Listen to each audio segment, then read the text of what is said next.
3. We closed last week by looking at some of the changes that were taking place in the land of Palestine, and looking at what we're looking at now is more of the geographical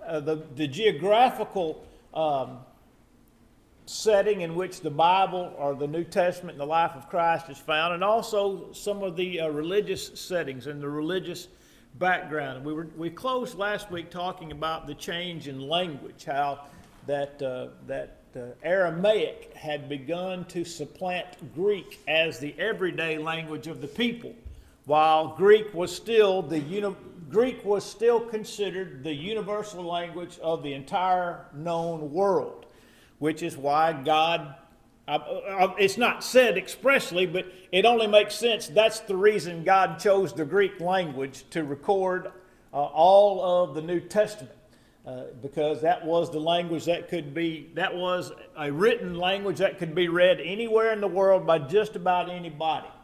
And so even though Aramaic may have been the common, the language of the everyday man, especially in the land of Palestine, Greek was still the universal language. And of course, all of your Jews would have still been Hebrew speakers. And we noted that many of these Jews would have probably been fluent in 3 or 4 languages, which is not unusual even in many places around the world today. The United States of America is unique in respect to that the vast majority of the people who live here only speak one language, whereas in almost everywhere else I've ever been in the world, people speak a multiplicity of languages. As a general, they speak their home tongue and they speak English. But I know some Ghanaians that speak about 4 different languages. Some of them will speak English, they'll speak French, they'll speak at least 2 of the local dialects. And so the language, the time of the New Testament was a very interesting time with regard to language, and the official government language of Rome was Latin on top of all that. And so, but God chose the Greek language to record all of the New Testament, because that was the language that everybody would be able to read, no matter where the gospel might go. And then we've cut off there and looking at the changes in occupation, that the captivity, the exile, the return from captivity, and varying things caused a shift in occupation. Which, by the way, any of us with any degree of knowledge about the area where we live right now see that has been a major change for us in the last 100 years. For example, everywhere, just about everywhere we look, where we see pine trees, there was some Alabama man that had about 10 acres that was trying to grow cotton on that 10 acres of hillside. Everybody had a small farm, and everybody was involved in rural activities. They grew cotton. They had hogs. They had cattle. And yet now, my grandpa grew up farming. Right up there above the Buttahatchee Cemetery on Chalk Mine Road. And all his, they were all farmers. Everybody was farmers. And yet now, if you look around, there's probably not, again, in this immediate area, there's probably not more than a half a dozen farmers, right? I mean, if you just started listing some guys, for example, if you listed Gary Weatherly and you listed Brett Miller, and that's gonna take up a pretty good chunk of all the farmland that we have right in here. You could, Sawyer and Jed. Mr. Rollins' grandsons, they're farmers. Daniel Mills farms Wade and Doris's property back here behind the church building. But here's the point, those guys live a long way from one another, and yet they pretty much encompass for the most part, all of the farmland. And so we see that our society has changed with regard to occupation. And so it was not unusual, thus it should not be considered unusual to see how the Jews being primarily an agricultural people when they went into the Promised Land, whether by what we would call row cropping or animal husbandry, they were primarily agricultural. But after the Babylonian captivity and the carrying away, the people returned, and it changed. And so you have a change in that many or most of the Jews had some type of trade or occupation. We might say they were all small business owners, so to speak.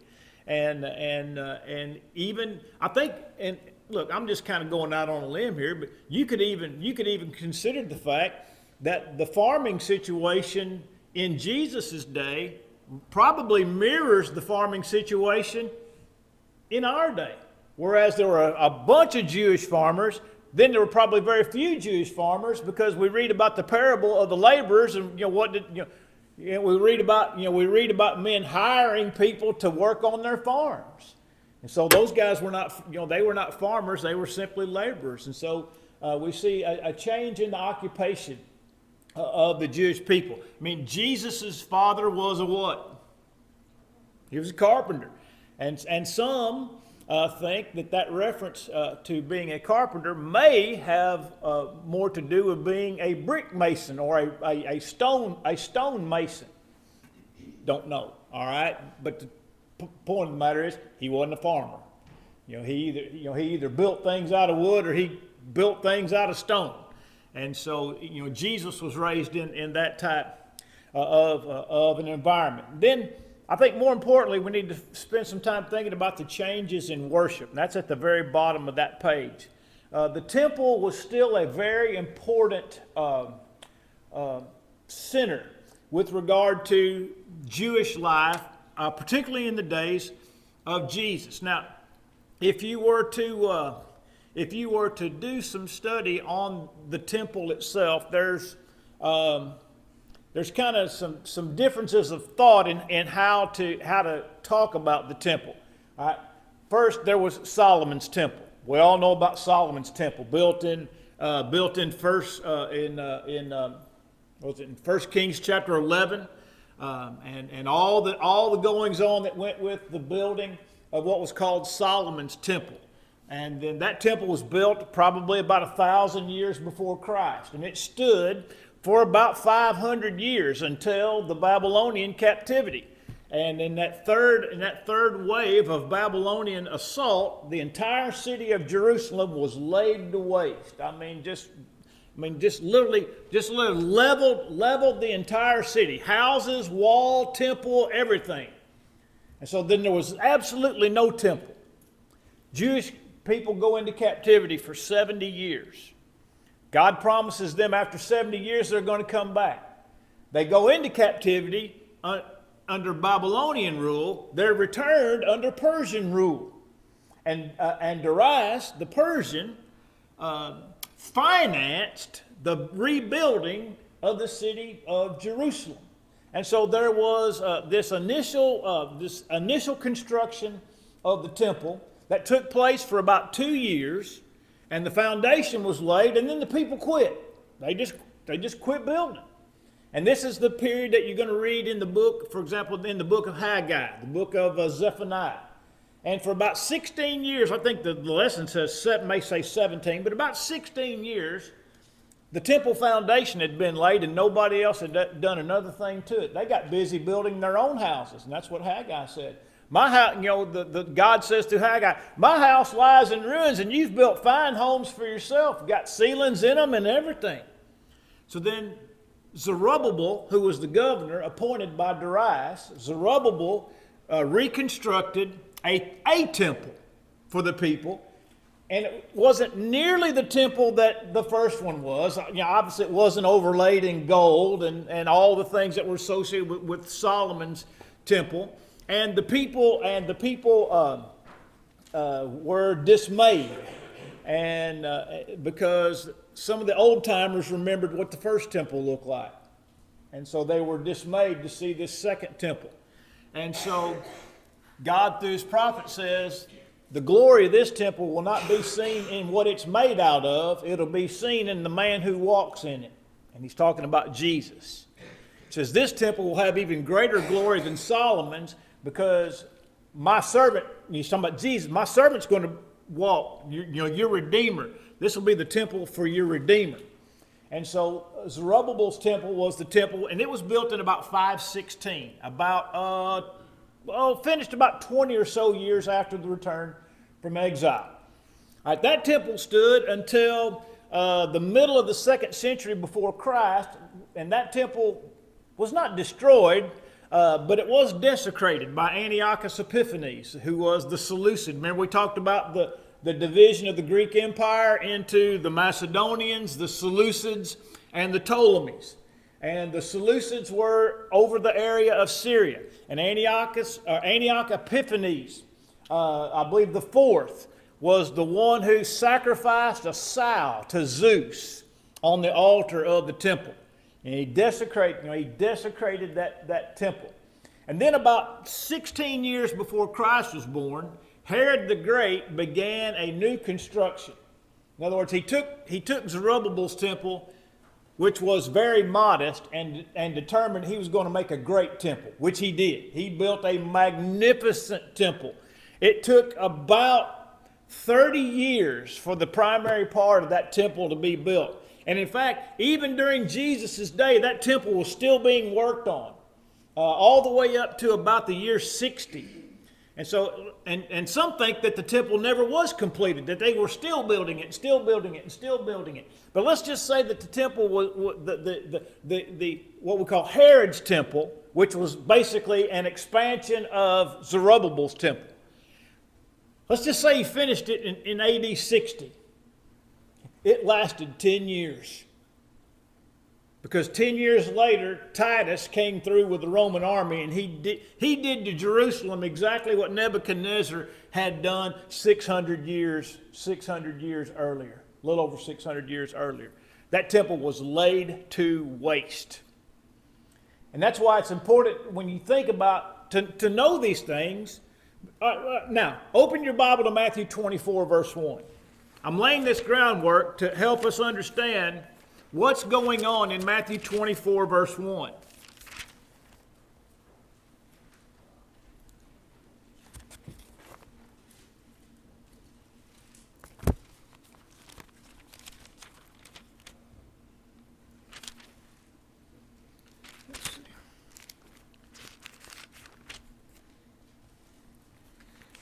All right, now, in verse 1 it says, "Then Jesus went out and departed from the temple, and his disciples came up to show him the buildings of the temple." In other words, it's like, look at this brand new church building we got. Isn't this a glorious church building that's been built? And what does Jesus say in verse 2? "Do you see all these things? Assuredly I say to you, one stone will not be left here upon another that will not be thrown down." Now turn to Mark's account of this in Mark 13, verse 1. Mark 13 and verse 1.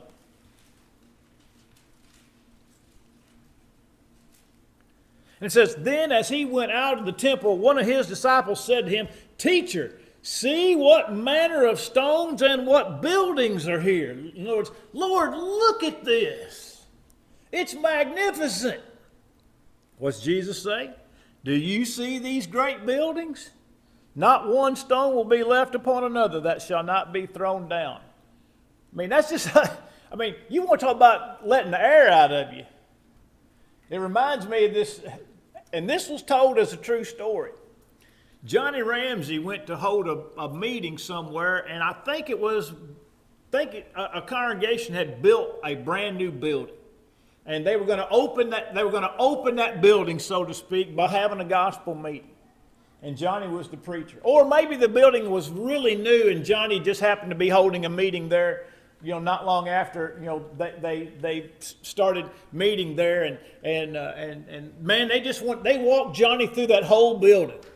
Walked him through the classrooms, and walked him in the offices, and walked him through the auditorium and all this, and just really proud of their building. And they said, "Brother Ramsey," said, "what do you think of this building?" He said, "Be the first thing the Lord burns up when he comes back."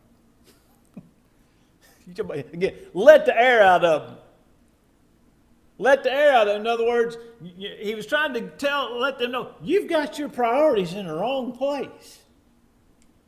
And Jesus is telling his disciples, you better not have your priorities in this temple, because this temple is short-lived.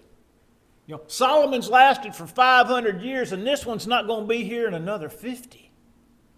Because he said, this generation will not pass until all these things come to fruition. So that's 40 years. So Jesus is telling them, you think this thing's great? In less than 40 years, she's going to be gone. Going to be gone. And so the temple worship was key in the mind of the Jews. Was key in the mind of the Jews. But it wasn't necessarily key in the everyday worship of the Jews. Okay? And that's where we're moving into the bottom of this page, top of the next page. Is the worship. And look, when I say the worship of the Jews changed, what I mean and what the book and the lesson means is that how the Jews met changed. I mean, the tabernacle was built and the temple was built to be the center of Jewish worship, right? The focus of Jewish worship. Well, the Ark of the Covenant wasn't there anymore. All of the former glorious things of the first temple were gone. And so the temple had in some ways lost its luster and lost its attraction. Also, if you're in captivity in Babylon, you don't get to travel to Jerusalem every year.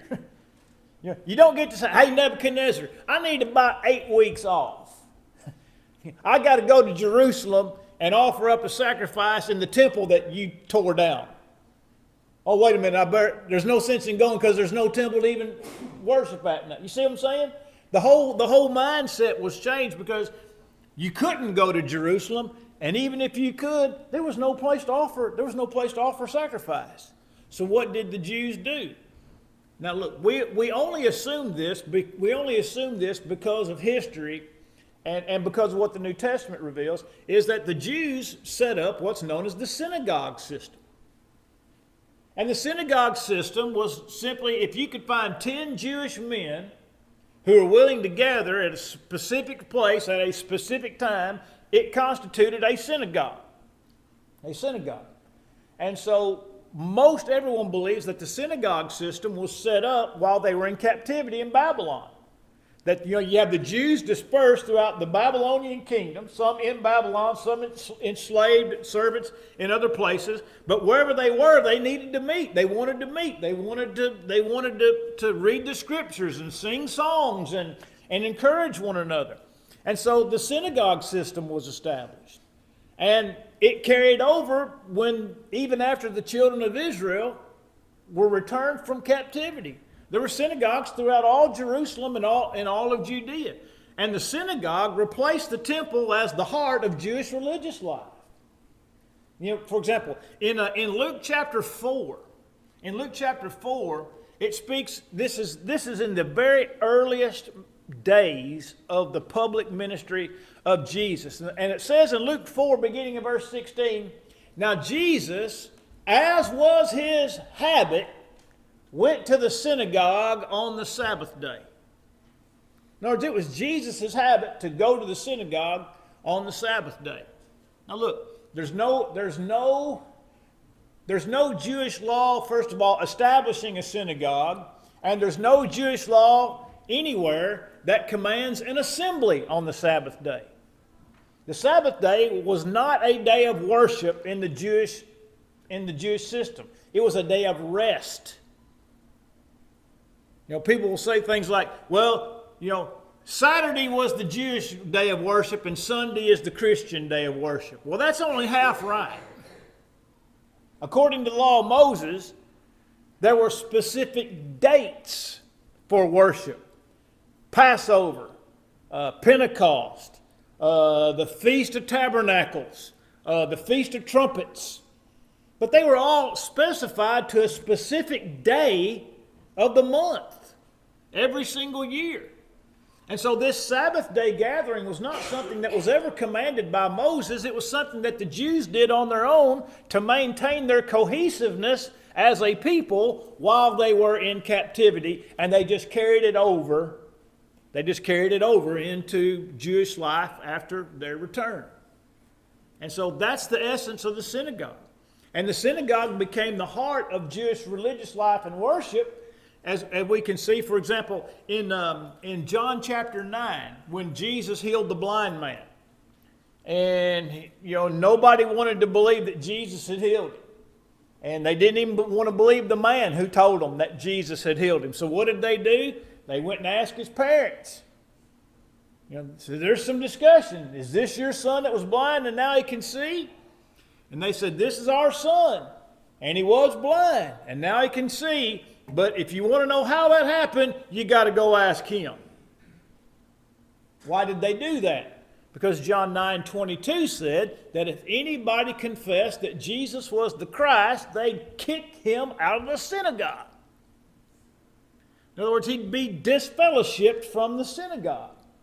By the way, before you get to the end of John chapter 9, that very thing happened to that man.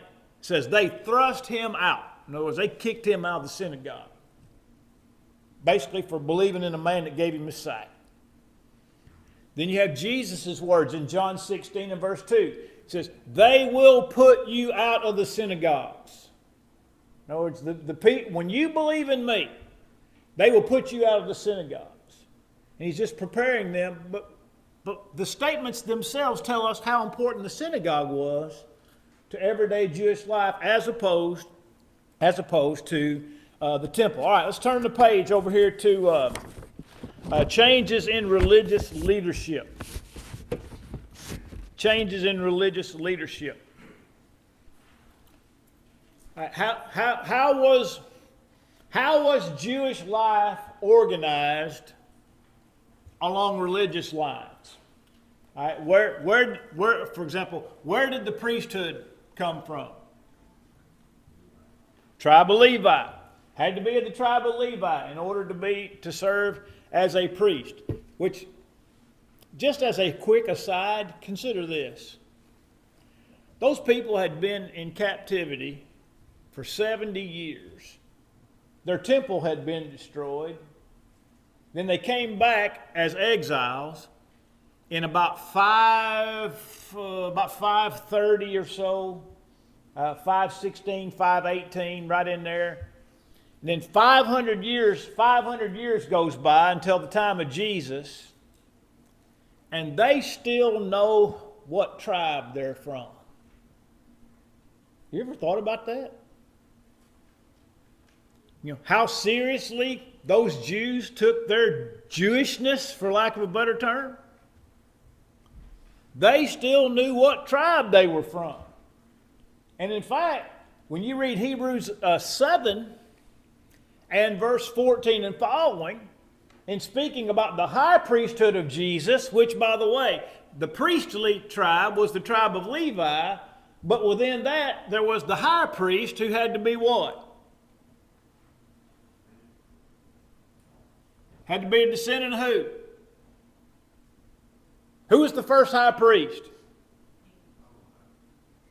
Who's the first high priest? Come on, he lived with Moses. Aaron. And every high priest after Aaron had to be a descendant of Aaron. That's why it's called the Aaronic priesthood. All right, so Hebrews, the book of Hebrews, is talking about Jesus as our high priest, beginning in chapter 5. And he gets over in chapter 7 and says, now if Jesus is going to serve as priest and high priest, particularly high priest, there's going to have to be a change of the law.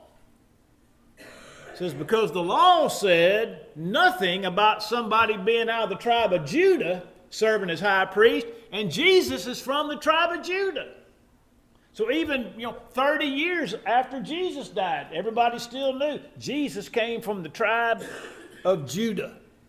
The tribe of Judah. And so it tells us how the Jews preserved their distinctions among the tribes. All right.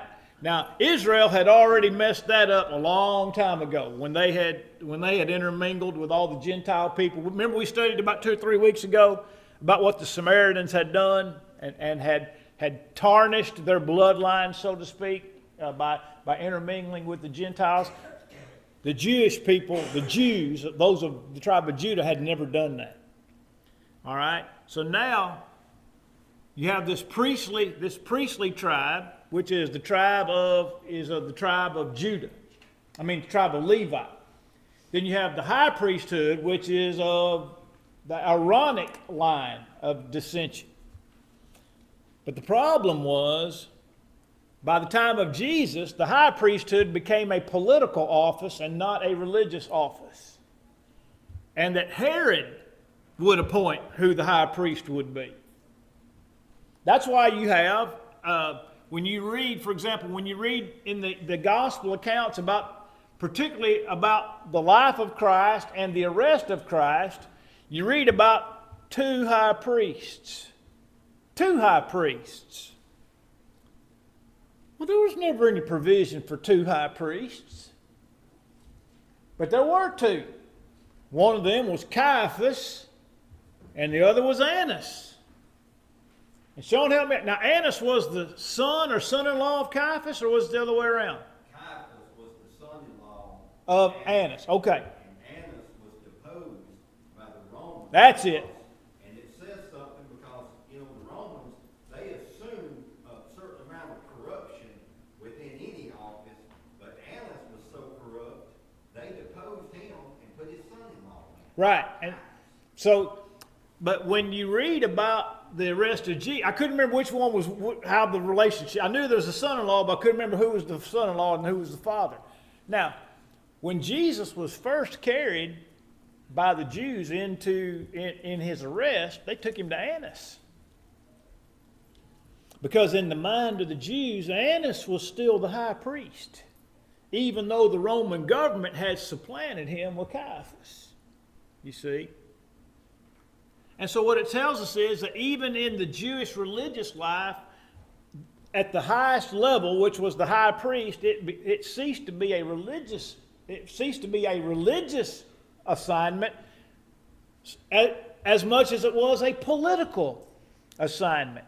And if you didn't conduct yourself in a way that made the Romans happy, well, they just kick you out and get somebody else that they like. Kind of like when Nebuchadnezzar kicked out who was Zedekiah? He kicked them out and put somebody else in his place. In other words, whoever's running the show puts people in place that they want. So it would have been very difficult in a lot of cases for Jews to deal with Caiaphas when they thought, in their heart, they thought Annas is the high priest. And so again, you see, this is a change in religious life. That the high priesthood, let's just say this, let's just put it this way. The high priesthood was extremely tarnished by the time it rolled around to Jesus' day and time. It wasn't what it used to be. And if you read even up to the destruction of Jerusalem, basically, the Jews had appointed somebody that, as if Josephus was going to say it, who didn't know 5 cents about the Bible. In other words, he didn't have any business being the high priest, but they just set him up there, kind of like so he could be a puppet. Hey, we're going to put you up here, and we're going to tell you what to do. He didn't have any business being high priest, and so that is a significant change in the worship of the people and the religious leadership of the people. And then you have the Sanhedrin. The scribes are listed next in the second paragraph under religious leadership. They were respected because they spent their time copying the law. Look, if you spent all of your life copying the law, you'd probably have a pretty good idea of what it said. Now, it doesn't necessarily mean you know what it means, but you'd know what it says. If somebody for example, what if you spent all day for a whole year copying the Declaration of Independence? At the end of that year, you'd probably know that thing, forwards, backwards, and upside down, right? You'd know exactly what it says. Well, that was the situation with the scribes. They were copyists. And they were copying the law for people to have copies of the law. And so they were reading and copying and reading and copying. That's all they did. That's all they did all day long. So they were considered experts in law because they could tell you what it said. And then you have the Sanhedrin, which was a group of about 70 men within Jewish life. And it says here that the high priest served as president of the Sanhedrin. Now, the interesting thing about the Sanhedrin is that, again, the high priest was important to the Sanhedrin, whether or not he's going to be a Pharisee or a Sadducee. And as noted in the lesson, oftentimes the Sanhedrin were Sadducees and the high priests were Sadducees. Well, what's important about that? Well, the Sadducees, most importantly, the Sadducees don't believe in what? Resurrection of the dead. I mean, that's number one on the list. They don't believe in the resurrection of the dead. They don't believe in angels. They don't believe that a man has a soul or spirit. They didn't believe in any of those things. Well, after Jesus is raised from the dead, and the church is established on the day of Pentecost in Acts chapter 2, you find in chapters 4 and following that the problem of preaching Jesus was directly associated with the fact that they were preaching that Jesus was raised from the dead. That's what drew the ire of the high priest. That's what drew the ire of the Sadducees, who were members of the Sanhedrin. By the way, this continued for a long time. If you remember, Paul was fixing to be on trial. And the Bible says expressly, when Paul perceived that some of them were Pharisees and some were Sadducees, he stood up, he says, "For the hope of the resurrection I am called into question this day." So he went right to the resurrection. So then what did the Pharisees do? They immediately sided with Paul. They hated Paul. But the enemy of my enemy is my friend. So they immediately sided with Paul. They said, well, wait a minute. Y'all don't be so quick to condemn him. Maybe, and then on top of that, maybe an angel spoke to him. Well, then the Sadducees, they don't want no part of that. And then that's when the Bible tells us that they like to tore Paul in two. I mean, you just see him being pulled in both directions. The Pharisees trying to drag him over here and save him, and the Sadducees want to drag him over here and stone him. Of course, that's when the intervention had to be made, and he ended up, I said Saul, he's Paul by that time. He ends up in Roman custody, and of course, as we might say, the rest is history.